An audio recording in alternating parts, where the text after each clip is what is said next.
নমঃ পার্বতীপতে হর হর মহাদেব। আমি স্বপ্না, আর আমি আজকে বৃহৎ শিব মহাপুরাণের পঞ্চদশ অধ্যায়ের বিল্লোৎপত্তি ও বিল্ল মাহাত্ম্যর 7 নম্বর, 8 নম্বর এবং 9 নম্বর, 10 নম্বর পাঠ করতে চলেছি। তো তোমরা সকলে চলে এসো বৃহৎ শিব মহাপুরাণের মধুর বাণী শ্রবণ করতে। আজকে শ্লোকটি হলো, শিব দর্শন কাম বে তদর্দেন প্রপূজ্যয়েত তথ মৃত্যুঞ্জয় জাপ্য কামনা ফল রূপত।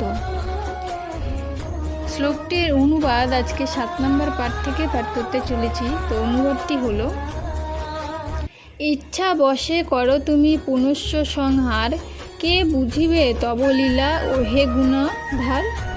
শ্মশানে মশানে তুমি করো বিচরণ, ভস্ম মাখা তব অঙ্গ অতি